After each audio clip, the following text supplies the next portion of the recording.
guys, this is Lala Legacy and welcome back to another episode of SeaBed. So, let's jump right back in. We are in the main story again now.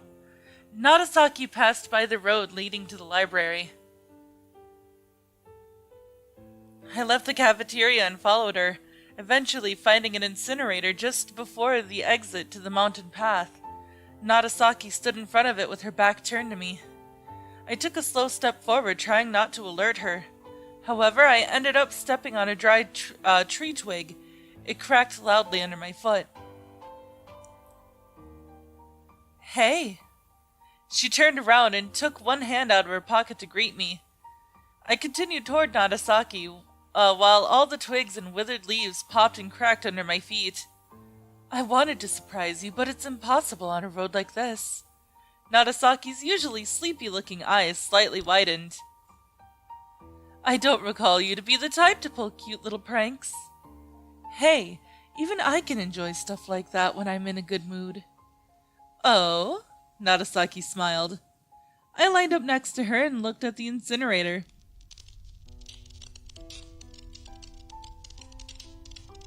What are you doing? I was taking a walk when I found a nice place to warm up.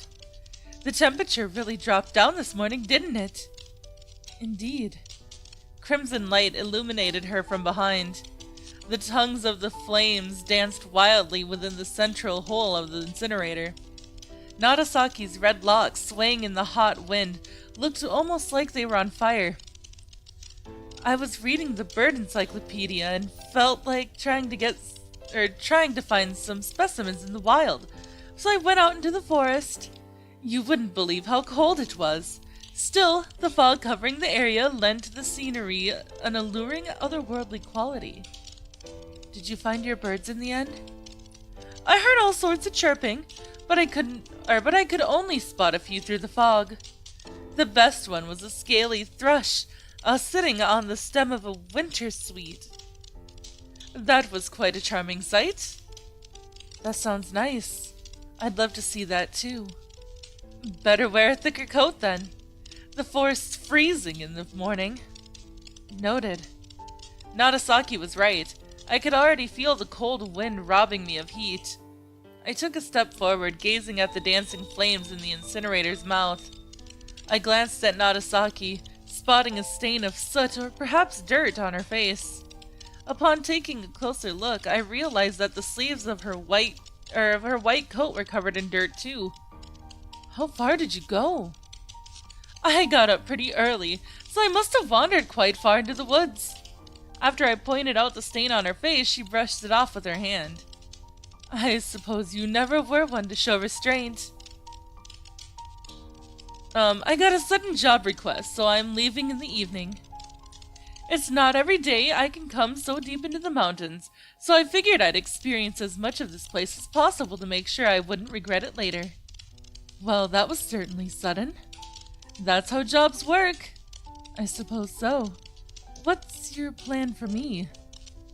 You haven't been hallucinating or hearing things lately, correct? Perhaps not right now, but who knows when I might relapse. Narasaki made a troubled face and shook her head. To be honest, I wasn't planning to come here to begin with.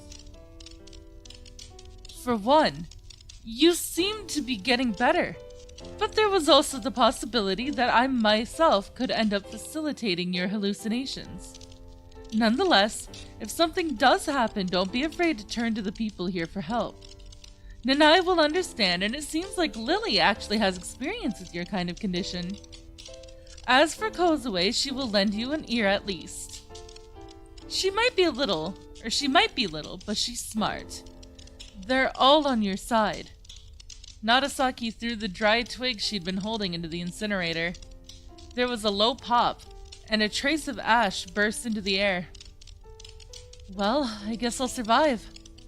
I observed the black, burning lump of soot, but it soon fell apart and lost its prior shape. A wisp of smoke billowed. Sorry, guys. It's being kind of laggy right now because my internet is being really weird. A wisp of smoke billowed from the chimney, carrying the excess ash away. I wonder what they're burning here. No idea. No matter what it was, it's just ash now.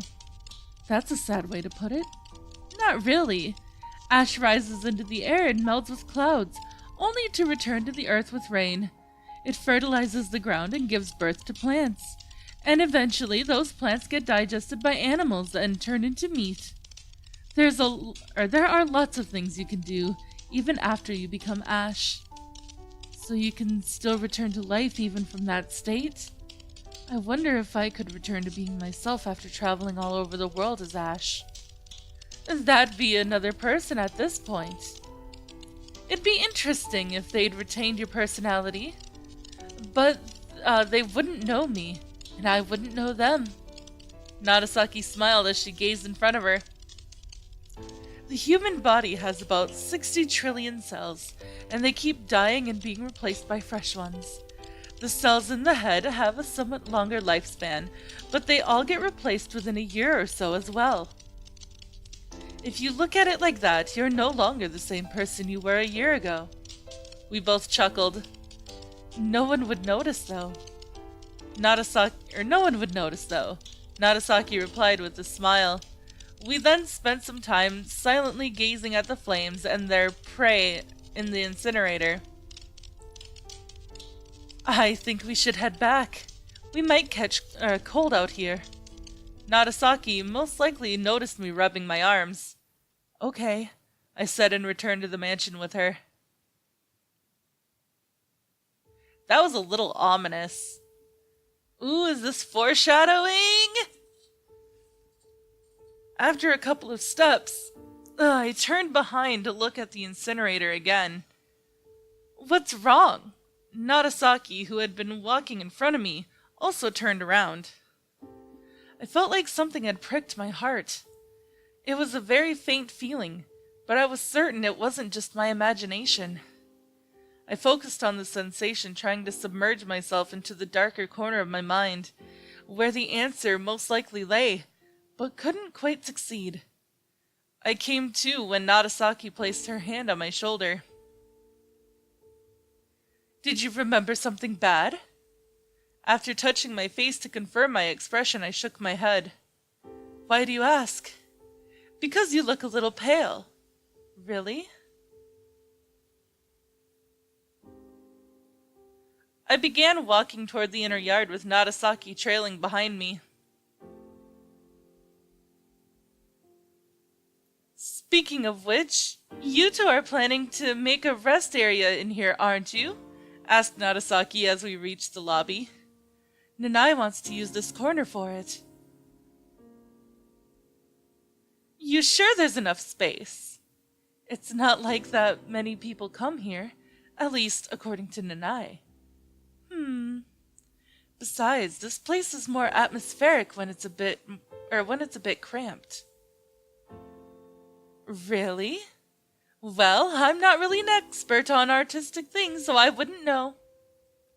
As I scanned my memory for the layout we decided on with Nanai, my heart began beating faster as I realized that the incinerator and the smoke billowing from its chimney earlier reminded me of a funeral. But that was all. I kept telling myself there was nothing more to it. If you've got no other plans, I'd recommend going to sleep early tonight. All I've done recently was sleep, I said while recalling all of my napping spots across the mansion. You came here to take a break from work, didn't you? If you feel sleepy, then sleep to your heart's content while you have the chance. No one's gonna drag you out of bed here. Now that Narasaki mentioned it, I did indeed feel somewhat drowsy. I felt like I'd fall asleep as soon as I hit the bed. I suppose you have a point. It wasn't like I had anything important to do here, so I listened to my doctor and went straight to my room.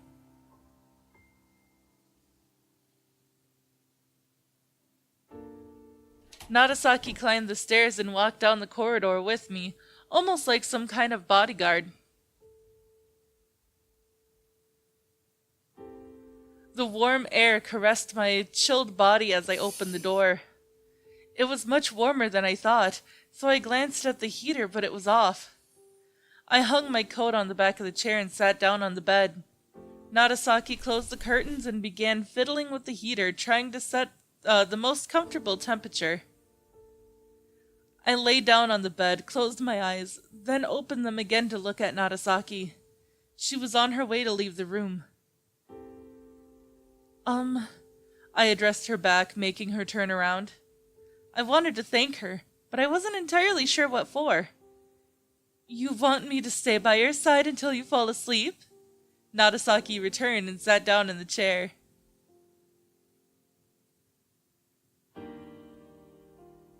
We spent some time chatting. She remained seated in the chair while I was still laying in bed.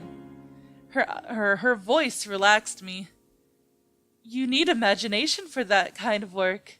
She made a remark about the company Takako and I founded. Have you ever thought of ideas as a spring?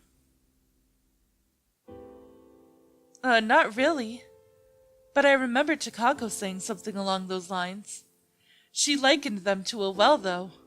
I think she said that every person had their own well inside of them, and that all the feelings they had felt up until that point were stored there. And to convey them to other people, you have to scoop them out of your well and carry them to others. But not much can fit into the palms of your hands, and you can't avoid spilling some along the way, so only a fraction gets conveyed in the end. That's why you've got to work for it. You've got to make yourself a bucket.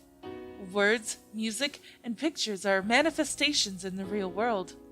People eventually discover different vessels for their soul. That's an interesting metaphor. Takako must have done a good job if you really think that. I see. Indeed, there was something in her well.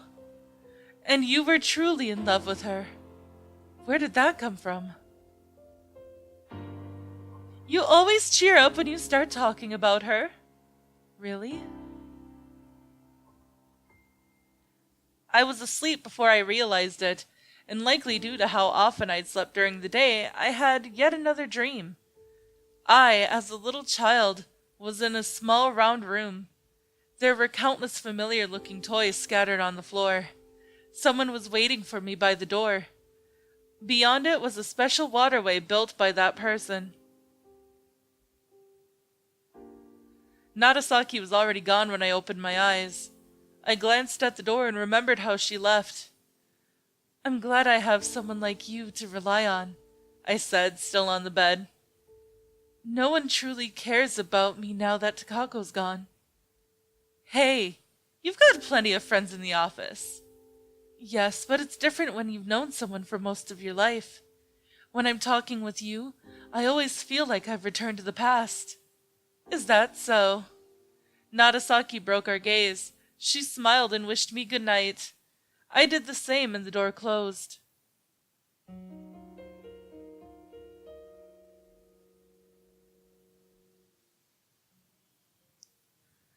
Whew, okay, she likened the furnace to a funeral. Oh boy. Things are gonna start getting real dark, I believe. I woke up at the same time as usual. I would usually wake up at the same time regardless of my schedule. I would not run late for work, but that also meant that even if I stayed late on the weekend, I would still end up waking up early the next day. This skill earned me a supplementary prize for attendance in high school, but sometimes it felt more like a curse. I hadn't been working quite as well lately, probably due to how severely exhausted I was, but this morning everything suddenly went back to normal and I was already up and about at 7 a.m. It had been a while since my last dream, too. I couldn't remember when I went to sleep yesterday, so I decided to read the book I left by the bed to kill some time. But I wasn't feeling sleepy, even after 30 minutes of reading. I must have slept well last night, so I pulled myself together and got out of bed.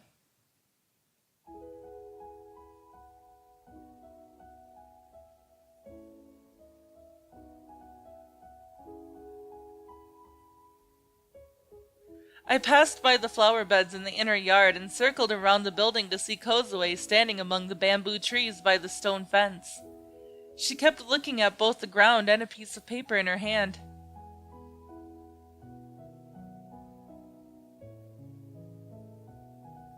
What are you doing? I came closer to her and she showed me the black and white picture she held. It depicted a stone well. I was looking for an old well.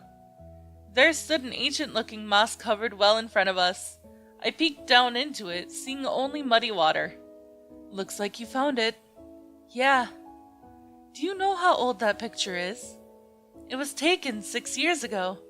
I found it in the pamphlet you can get at the station. The well looked a lot nicer in the pictures. The stones it was made of had now cracked with a variety of vegetation growing all over it. The planks covering it seemed to be rotting away too. I didn't realize it deteriorated so fast when not used. Kozue returned the picture to the file and put it into her bag. Why were you looking for an abandoned well anyways?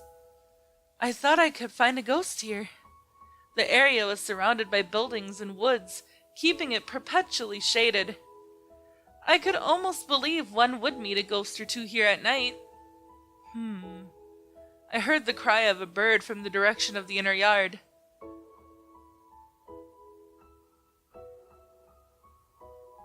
Kozue turned to me. She gave me a hard look, narrowing her round eyes. I just wanted to see where it was after looking at the picture. Perhaps she intended that part about ghosts as a joke. I see. What are you doing here? I was looking for someone. I was the only one here all morning. I see. Thanks. I thanked her and shifted my gaze to the well. It was covered with planks, but one seemed to have gone missing, revealing the well's interior through the gap. Kozue and I both peered into the darkness of the well. I tried to look for the penguin toy we talked about the other day, but I couldn't find it in the end, said Kozue, her eyes not leaving the well. All I found was this. It was in a vase in our living room. She pulled something out of her pocket and held out her hand in front of me. When I opened my palm, she placed a small figurine of a black penguin on it. I kept wondering when the two of us ever discussed penguins. I used to hide important things in that vase when I was little. I also found a watch Grandpa gave me, some beads, and a toy ring inside. Seeing all those nostalgic things brought back memories. When the penguin toy ran out of batteries, I took the black one out from the ice slide and played with it alone for a while. I thought it was cursed to only ever climb up the mountain and slide back down it again, but it ended up joining the games of the other toys in my room. Though somehow it ended up in that vase. Do you think things ultimately turned out well for him? Perhaps. The penguin laid on its belly in my palm, its eyes gazing upward. It didn't appear unhappy, at least.